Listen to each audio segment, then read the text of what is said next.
Okay, so we want to talk about, this is session 3 of our Foundations module. And today we're going to talk about History of Psychology Part 1. Now, in the reading assignments you've had so far, you've probably noticed a large gulf between what's true and what is accepted in the realm of the mental health industry, especially in contrast to the biblical counseling paradigm. Now, our goal in this week's session is to examine and discuss these matters more specifically and systematically. So from your reading, what you've seen some major influences on the mental health industry and some of the significant changes that have occurred. We took a look at the 6 main points on a spectrum of psychology. We've got the scientistic. Notice it doesn't say scientific. It says scientistic. Okay. We've got structuralism on one end, and it goes all the way up to Gestalt, which is extremely subjectivist. So you got structuralism, functionalism, behaviorism, cognitive, psychoanalysis, humanistic, and then Gestalt. Right? So what we're doing is we're moving from, we want to look through these different schools of thought and the modalities that go with them and figure out where they fit. Right? Because one of the things you've already been exposed to and will be exposed to more and more is people who have been psychologized, people who've been exposed to one or more of these constructs and the modalities that go with them. Like last time we talked a little bit about cognitive behavioral therapy. Okay? And so there's modalities that go with cognitive psychology. We talked about psychoanalysis. There's certain modalities that go with that. We talked about humanistic psychology. We talked about some of the modalities that go with that. Behaviorism is some more. So now if you take a look in your study guide, we've got the first American to earn a doctorate in psychology was G. Stanley Hall.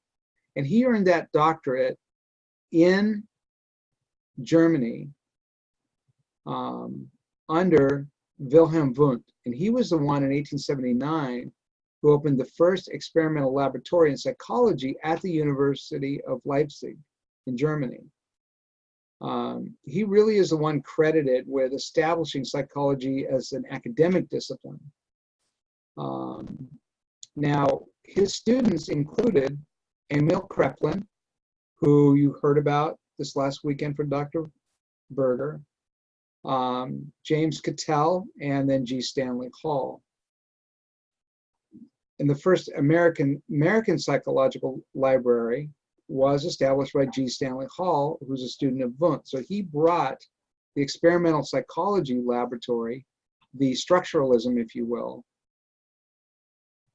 to Johns Hopkins in 1883. Okay, so now we're looking at the 1870s and 1880s, right? Does anybody know what very important thing took place in 1859? Well, it's just after the Civil War, right? Well, that was one thing, but there was something else that happened the same year.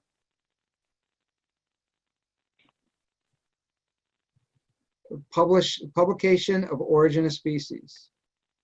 Oh. In less than 20 years, all of these scientists fully embraced Darwinian evolution. They embrace the idea that man is not created, man does not have a soul.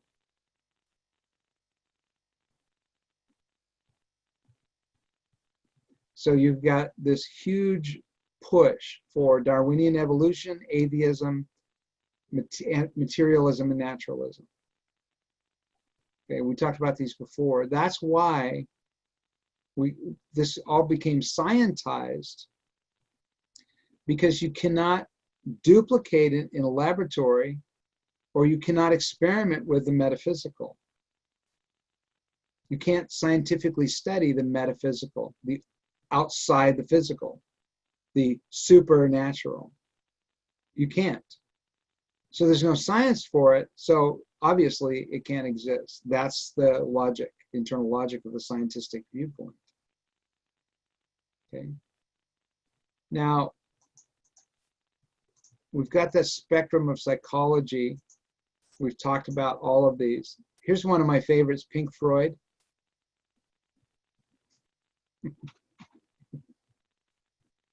My favorite band. No, it was 1886 that Sigmund Freud established, started establishing the school of psychotherapy. Very interesting, very interesting ideas. So let's take a look at the early roots of psychology. We talked about this a little bit before.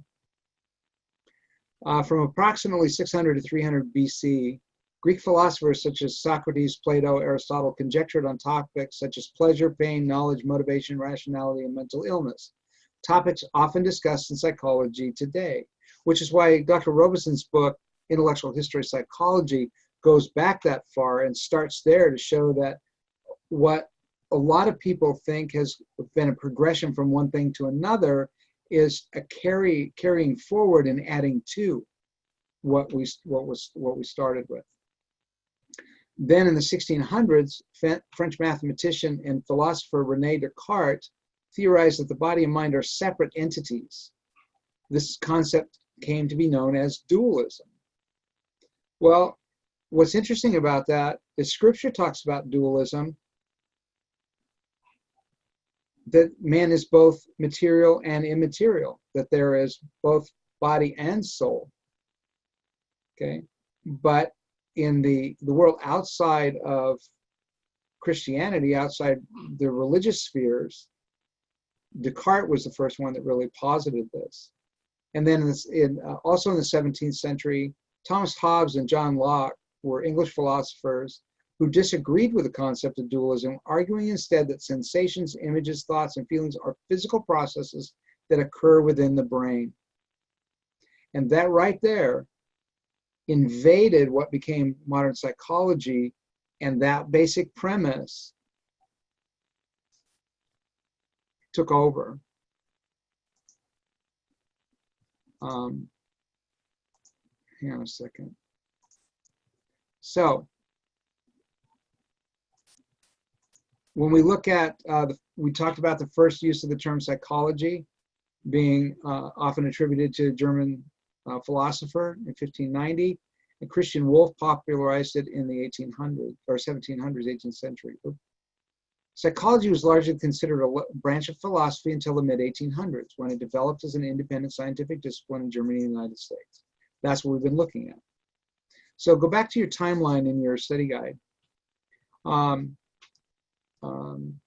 So between 1883, if you will, so 5 years, when Stanley Hall earned a PhD in psychology in Germany, a year later, or 5 years later, established an American psychological laboratory modeled after Wilhelm Wundt's laboratory in Leipzig, Germany. Okay, 3 years later, G. Stanley Hall at Johns Hopkins University awarded the first doctorate in psychology to Joseph Jastrow.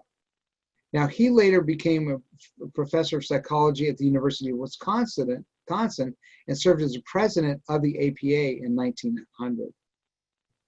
Okay, so, and the APA was founded in 1892, so you can see how far back this goes. Okay.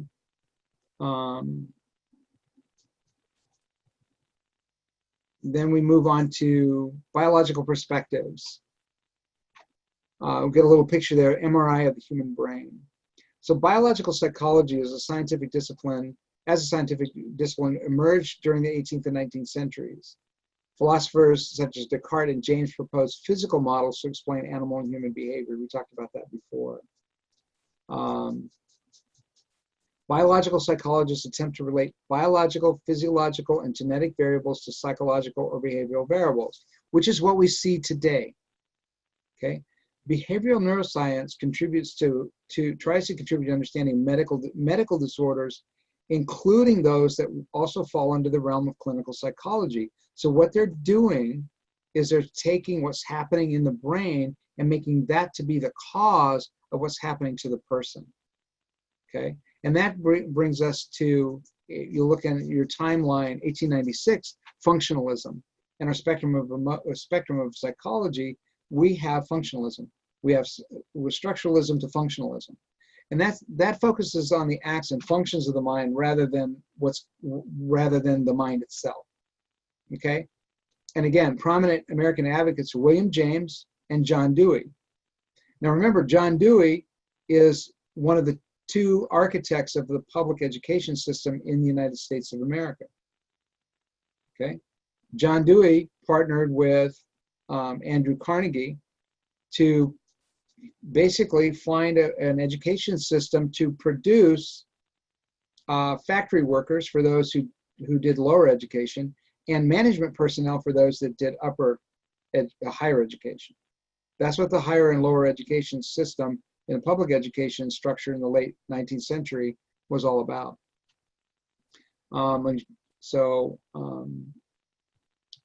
In 1900, Freud introduces his theory of psychoanalysis in his interpretation of dreams, right? And one of the things that he proposed was that what was going on with people sexually and their sexual fascinations was the primary driving force of human psychology.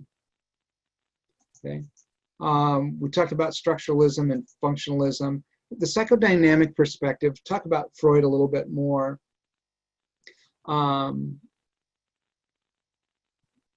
We talked about this last week, but understand that one of the things that Freud was confronted by was he was working with the upper echelon in Vienna, and he had these young women who were coming forward, and they were reporting, they were struggling, and they were reporting sexual abuse. Freud was convinced that this couldn't be happening, especially on as broad a frequency as was being reported. So it had to be something wrong with these young women. That's part of how he developed his psychodynamic perspective. Also have to remember that he borrowed it from the Sumerian religion. We see in 1904 the first woman president of the APA, that was Mary Calkins, and she was a professor and researcher at Wellesley College, and she studied with William James at Harvard. But because she was a woman, Harvard denied her a PhD. Okay. Then we see in 1905, this back on your timeline again, using standardized tests, Albert Binet and Theodore Simon developed a scale of general intelligence on the basis of mental age. Later researchers refined this work into a concept of intelligence quotient, IQ, mental age over physical age. From their beginning, such tests' accuracy and fairness are challenged. We have to remember that these were basically developed in France initially to find out where people were education-wise in relation to their age, where they ought to be. Again, this is early 20th century. Now,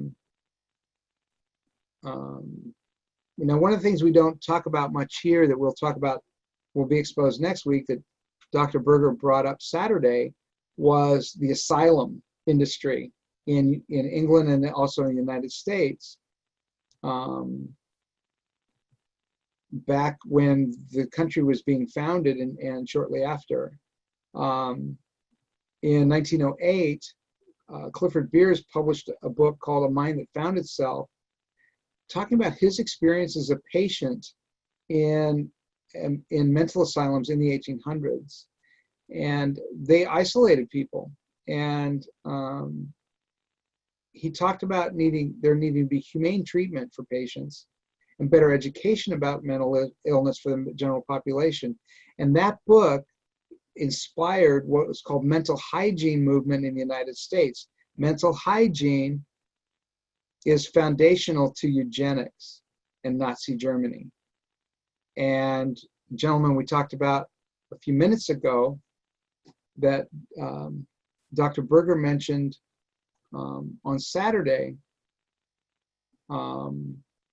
was someone who was also a student of Wilhelm Wundt, and that was Emil Kraepelin.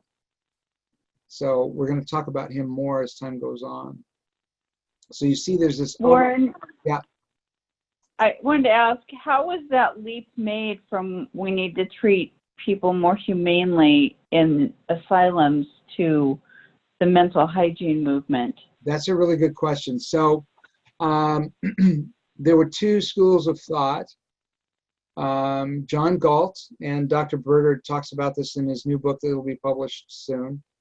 He talks about John Galt, who used scripture, but then there was also Benjamin Rush, who was one of the founding fathers of our country, who opposed using the scriptures. And so you have this asylum idea, and it's about treating people more humanely, but we're absenting scripture. We're absenting the idea that man is created in the image of God and has an inherent worth and value because they're created in the image of God. And so we also have the Kraepelinian idea of mental degeneration, degenerative genetic problems, and this kind of stuff. So it's next week, the video that you're going to watch will really help break this down a lot more. But that gives you just a basic idea of how this developed, because they're absenting God, they're absenting the created in the image of God. That's completely out. So if man is basically just a higher evolved animal, he needs to be treated like an animal. And of course, we know that there's differences among the species of animals. So the idea of race is actually an evolutionary idea, not a biblical idea. Biblically, there's one race, the human race. In evolution, though, and mental hygiene and eugenics, there are different races, and there's a hierarchy of the races. So there's a whole lot that it seems to start out with noble purposes, but it got far afield because you're missing the one key element. You've got Pavlov, of course, we talked about behaviorism last week a little bit. Watson, Thorndike, Skinner. Basically, it's about people and animals are basically the same. We really can't observe the mind, but we can observe the effect of what's happening in the mind. So it's about their behavior, and that's how, and if we change their behavior, if we condition them, we can condition them to behave certain ways, and then they will be, again, this is part of the mental hygiene dynamic, and then they can, we can deal with their problems. We can get them to not be such a problem.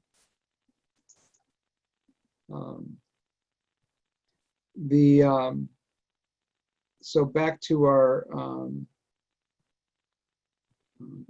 timeline. 1927, very interesting. The first Nobel Prize for Psychological Research was awarded. So that was the first time that psychology was actually recognized on a grand scale as a quote-unquote science. Up to that point, it was considered a philosophy. It had been pushing to be considered a science, but it wasn't. You've got 1933, we end up with a Nazi persecution of psychologists. What's interesting is that many of the people that were driving the Nazi persecution of Jews had a mental disorder, homosexuals had a mental disorder, blacks had a mental disorder, gypsies had a mental disorder. It was all driven by psychologists.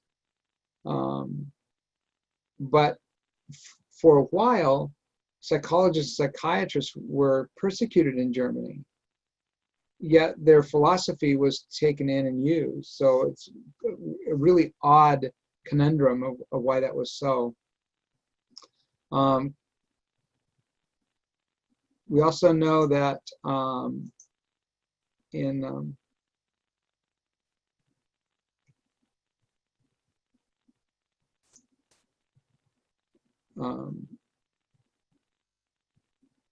AA was founded by Bob Smith in Akron, Ohio, but also Bill W. in New York. And we're going to talk about this in our addiction recovery models.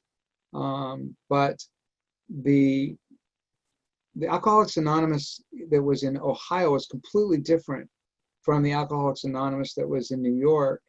The one in Ohio used scripture, Bible study, evangelism, those kinds of things, and had an enormous success rate.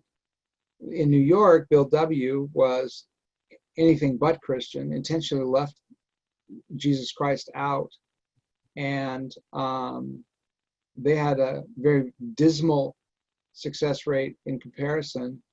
And so when we get into this in the addiction recovery models, you're going to see that what has been promoted to the world as having Christian origins didn't and doesn't, because the AA from Ohio was abandoned and replaced by the secular version from New York. Again, we're going to talk more about that later. At the same time, you've got Gestalt psychology established. And Gestalt psychology is, okay, we're just going to look at the whole picture. We're not going to look at the individual elements of what's happening. We're going to look at the whole picture. So this is where you get the idea of feedback for, why do you feel that way? Well, it seems that what you're saying is, they call it reflective listening. This actually comes from Gestalt psychology. What I hear you saying is this. Okay, but how does that help me understand what is going on with me? It doesn't. It just says that you're understanding and you're feeling compassionate, but you're not really helping me. Something very significant, 1936. We have the first lobotomy in the United States. Now, lobotomy basically is where they took an ice pick, went into the eye socket, went in behind the eyeball, and scrambled a part of the frontal lobe, which would damage the brain and would cause people to stop behaving in certain ways. So it was originally to deal with psychosis, but it did a whole lot of horrible damage. And we'll see in the video next week some of the effects of this. And matter of fact, the first psychotropic drug introduced to the United States was introduced because it did chemically what the ice pick did physically. So it actually scrambled the brain chemically and damaged it so that people could not behave certain ways. So it never resolved the problem, it just dealt with symptom.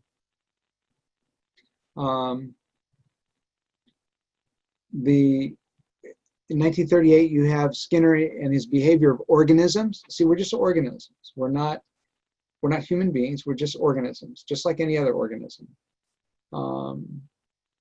And this is where, originally psychology lost its soul. Man doesn't have a soul. And when behaviorism came in, psychology lost its mind. All we had is behavior. There is no real mind. And then that same year, we have ECT, the electrical shock treatment. And there's some pretty significant video of that next week as well. It's been repackaged and it's still being used today. And I've dealt in counseling with many people who have gone through electroshock therapy. and it fries their brain. They're just not able to function as a regular human being. And through a lot of work, the brain can heal itself, but some of the damage is never undone.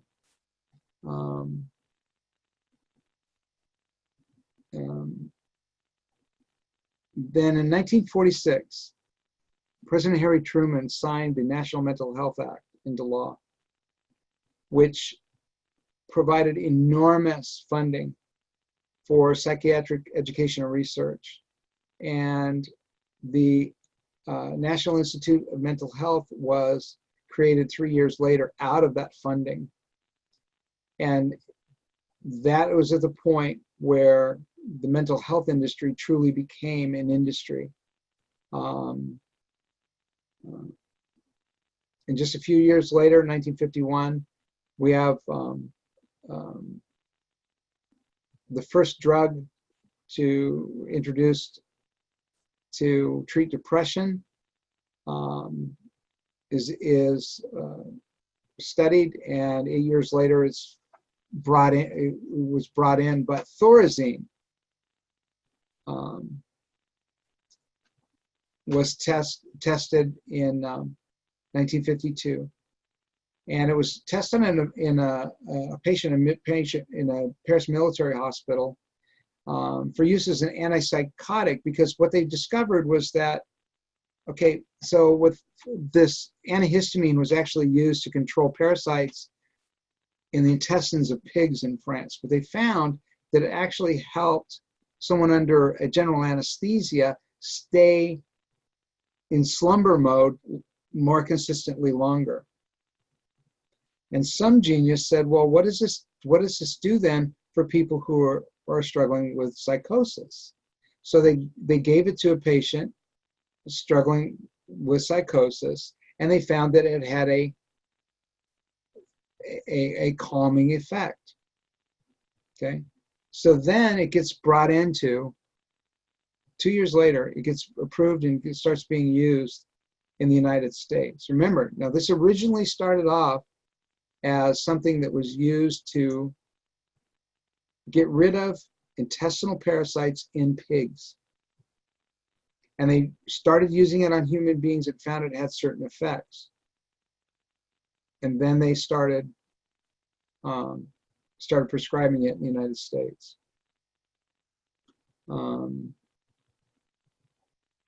Now think about this. It wasn't until 1953 that the American Psychological Association came up with an official publication of ethical standards for psychologists. 1953. Well, what pray tell? What pray tell was going on for the half a century before that? You're going to see a little bit of that in the video next week.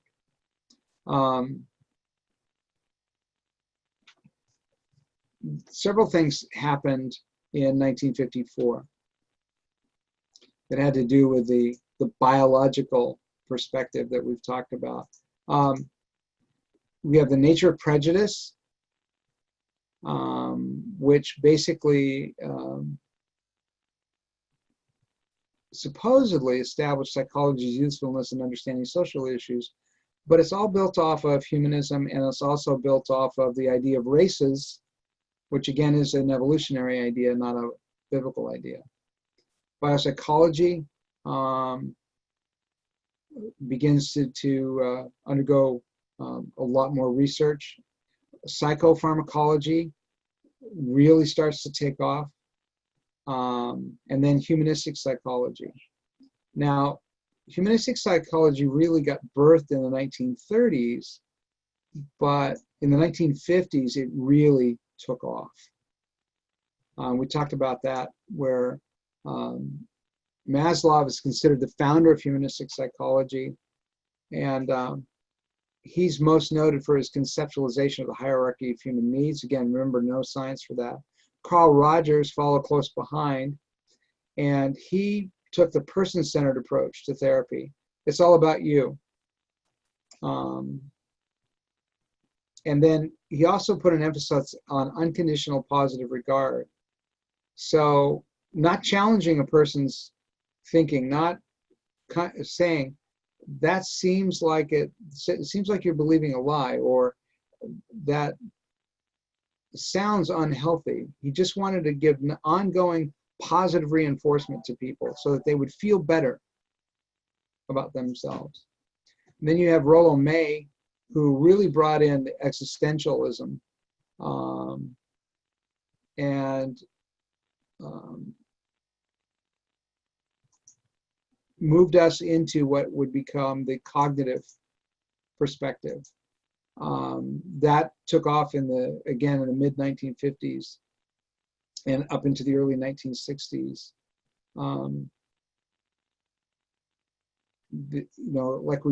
Like we talked about, cognitive psychologists are trying to say, okay, this is what's going on with you, and we want to adjust your thinking so that we can change the outcomes of your life.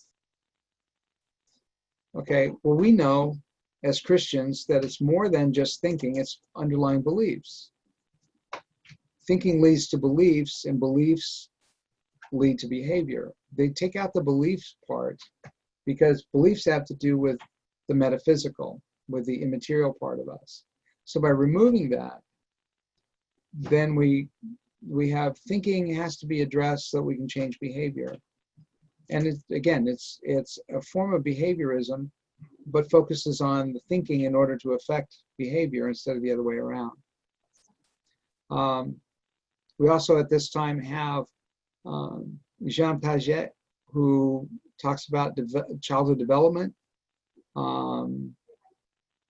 and talks a great deal about cognitive development in children over time. And there's some of that is actually helpful, but yet at the same time, some of it is absolutely destructive. And we have to be able to sort through those things, because just because these things are common at this particular age, we have to make sure we understand that every human child is an individual. And if their linguistic abilities, their ability to communicate verbally is a little bit behind that of other children of the same age, that doesn't mean that there's anything wrong with them. But that's a problem with childhood development, is it gives us this matrix that says this is what's supposed to be happening here. They don't take into consideration neurotoxicity of the brain. We know that neurotoxins affect speech development in small children. When the neurotoxins are removed, when a child's detoxified from those neurotoxins, all of a sudden the language development, it's not because there was something wrong with the child as far as their developmental problem, not something wrong with their brain structurally. It had to do with, there was a poison there that had to be removed. But that's not taken into consideration in the childhood development. And remember, that was my primary area of study when I was part of the world of clinical psychology. 64, we also have the FDA approved lithium to treat patients with bipolar mood disorders. 1964. And the thing about lithium carbonate, the brain produces a lithium. There's a natural occurring lithium that helps with certain neurotransmitters in the brain and stuff like that. But again, as we learned Saturday, that a lot of what is passed off as chemical imbalance is not, there's no science for that. And so even the idea of bipolar mood disorder, if a person is feeling very, very self-exalting or very self-loathing, okay, Scripture talks about those things. Okay. And to say that this is a mood disorder, well, it has to do with the person's belief system. That's the problem. Okay. And then So I want to talk a little bit about evolutionary perspectives. Okay. Evolutionary psychology is an approach in the social and natural sciences that examines psychological traits such as memory, perception, and language from a modern evolutionary perspective. The field of evolutionary psychology has its historical roots in Charles Darwin's theory of natural selection, but has also been heavily influenced by other fields such as ethology, evolutionary biology, artificial intelligence, genetics, and anthropology. Just as evolutionary physiology has worked to identify physical adaptations of the body that represent human physiological nature, evolutionary psychology works to identify evolved human emotional and cognitive adaptations that represent human psychological nature. So one of the things you'll hear often is they'll talk about reptile brain. Okay? Now, there are three main regions of the brain. You have upper brain, midbrain, and lower brain. Lower brain is where things, the hippocampus and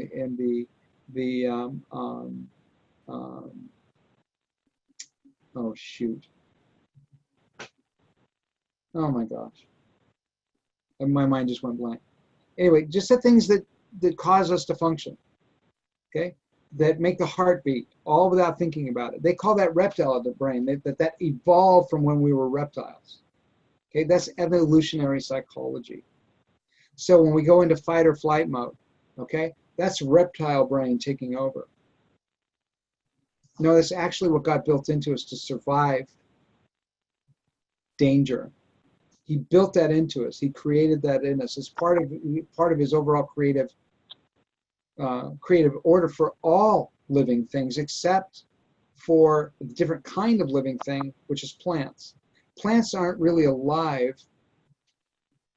in the way that creatures are. Okay, and we'll talk about that more at a different time. But you have to, so you can understand how evolutionary psychology says that the brain has evolved specialized neural mechanisms that were designed for solving problems that recurred over evolutionary time. So the reason we do this is because at this particular time in our evolutionary history, we were experiencing this and we had to develop this ability. So the fact that God built this into us, like dissociation, let's take dissociation. If you're in a head-on collision and go through the windshield and survive, you will never be able to access the memory of going through the windshield because of what God built into the brain. And it's like a circuit breaker. And a person dissociates. They're not present, if you will, when they go through the windshield. So it's recorded in a part of the brain, a part of the memory that's not accessible. The example I use is, let's say you can't do it much anymore, but you used to be able to make night deposits. Just drop an envelope in the thing outside the bank at night, right? And in the morning they go through and they process the night deposits. So it's like making a night deposit at B of A every night, and then you go to make a withdrawal and they say, well, you don't have an account here. We say, well, I've been dropping money here, and well, you don't have an account here, so it's not been put in your account. You cannot access it. Okay. Your account's at Wells Fargo. Well, you're not going to the right bank. It's the same thing with dissociation. It's something that got built into us for us to survive significant trauma. Well, that gets used in a way that God never intended for it to get used. When a child is experiencing significant emotional trauma, interpersonal trauma, they can and will dissociate. They'll be somewhere else. Why? Because for the first few years of a child's life, reality and fantasy are the same to them. Okay? So the little blue person on TV is just as real as the little brother or little sister that lives down the hall, or sleeps down the hall, or lives across the street. Okay? They can't tell the difference. Reality and fantasy have equal value to them. So what happens is they feel, when things are under stress, they feel very comfortable and they'll pretend and this kind of stuff. And they don't even recognize that they're pretending yet. Or they understand they're pretending, but they don't really distinguish between reality and fantasy. Well, so when that dissociation comes in, that trauma survival factor that got built into them accesses that dissociation into that fantasy world. The child then learns to escape into that fantasy world, not just when trauma is occurring, but when things are stressful. Okay, so this ends up being a learned pattern of inappropriately using something that God built into us to survive. We're not using it to survive. We learn to use it just to relieve stress and pain, difficulty. Okay, so but they say that, well, this is evolutionary. But it's not. This is something that God built into us. Okay. And then evolutionary psychologists hypothesize that humans have inherited special mental capacities for adaptations, such as acquiring language, inferring others' emotions, discerning kin from non-kin, identifying healthier mates, and cooperating with others. They say that's all part of evolution because we see the primates do the same thing. The problem is that primates don't create music, don't write poetry. They don't create. Human beings are unique in God's created order. So this idea of humanistic or evolutionary psychology just falls apart. So again, we want to go back to our timeline. 1970s, some interesting things started happening. 73, you probably read about this week. In 1973, homosexuality was removed from the Diagnostic and Statistics Manual of Mental Disorders as a mental disorder. It started becoming called a sexual orientation. So it says does not necessarily constitute a psychiatric disorder. Now, what's interesting about that was when that happened, there was a group in America called NAMBLA, North American Man-Boy Love Association. They're pedophiles.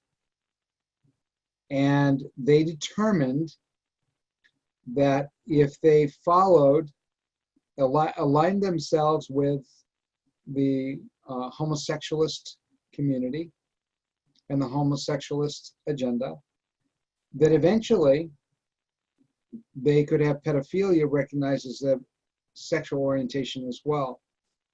2 years ago, the Australian Psychological Association almost passed that, and now you have people from different higher education institutions and even a TED Talk a few months ago where they're presenting pedophilia as a sexual orientation and not a mental disorder, not a psychiatric disorder.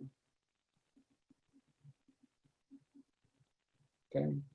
Now, what's interesting about that is some of the argument they're using is Kinsey's research. If you understand, Kinsey was a pedophile, and a lot of his research was criminal. It was punished.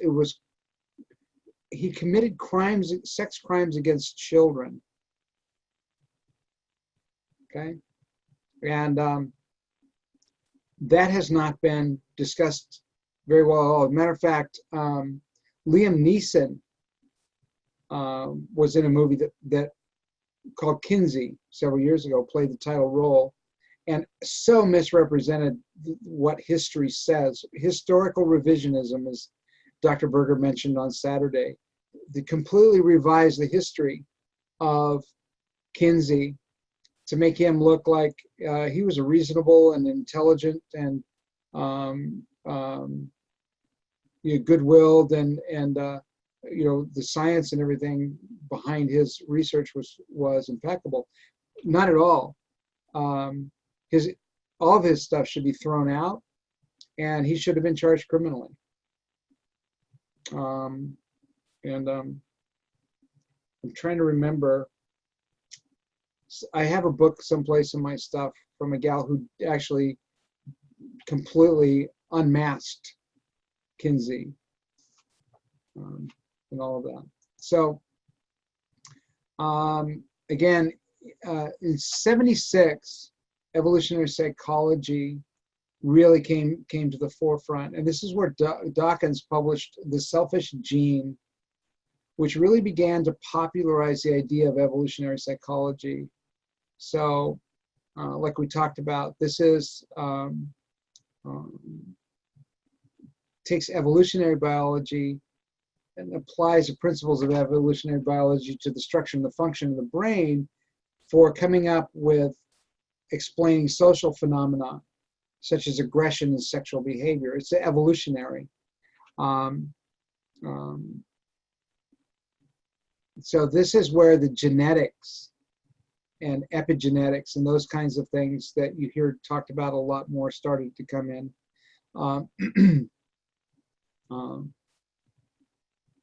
1981, AIDS and HIV were first diagnosed, and what's interesting is that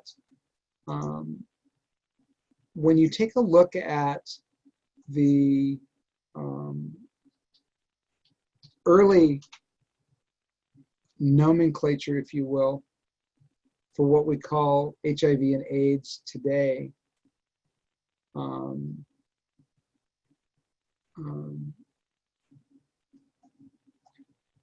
it wasn't always called that.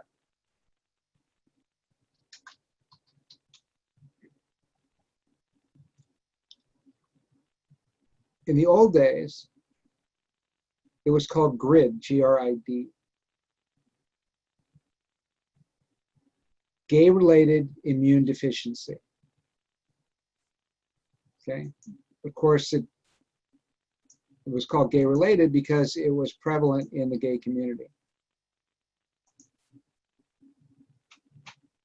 Okay, so, but very soon after that, because that seemed so prejudicial, they changed it to AIDS, HIV and AIDS. But 81 is when it's first diagnosed, and it brought with it a whole plethora of problems. And then in 84, Congress revised federal law on the insanity defense, partly in response to the acquittal of John Hinckley Jr. on charges of attempted assassination after he'd shot President Ronald Reagan. The act placed the burden of proof for the insanity defense on the defendant.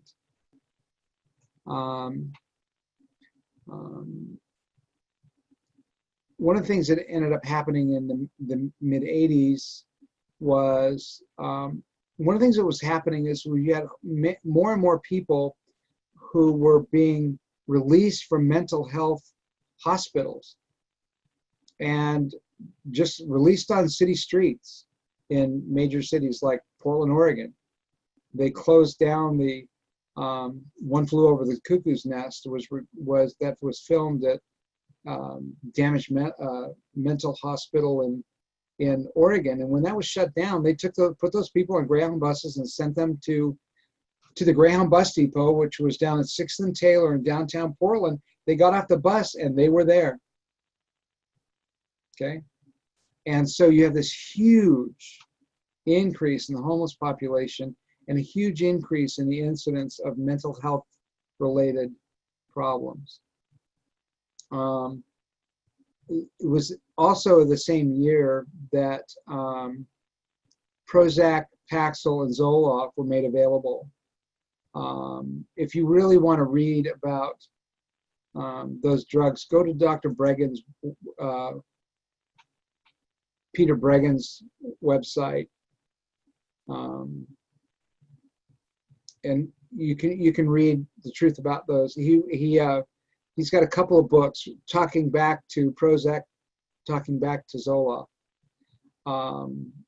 He was actually the expert witness that got the Lilly company to settle out of court on a class action lawsuit against Prozac. But also, they found that they had bribed the jury. So, A lot of things happened in 2000s. In 2012, the APA begins promoting a justice for all approach to transgenderism. The official statement from the APA included these words: transgenderism is not a disease. Gender identity disorder, the DSM's term for a gender that does not comport with one's sex, is a mental health condition, but the treatment for it involves transitioning to the other sex. Mental health professionals do not attempt to cure transgender individuals by convincing them to live as a sex assigned to them at birth. 2012, the APA began co-signing insanity. Because insanity is when someone's out of touch with reality. Okay? And it's actually a legal term. It's not a mental health term, by the way. And then in 2013, the DSM-5 was published. The first version of the DSM was published in 1952. It was 132 pages and listed 106 mental disorders. DSM-5 is 991 pages, and it's attempted to group disorders considered similar by committee into 20 categories while adding hundreds of new disorders. What's interesting is the name Diagnostic and Statistic Manual. You know there's not a single statistic in the DSM and never has been. So why they call it the Diagnostic and Statistics Manual, it's just a marketing plan and always has been. It's just about marketing. It's not about anything real. So that's what I have for this evening. And tonight's conversation was really to prepare you for the video next week.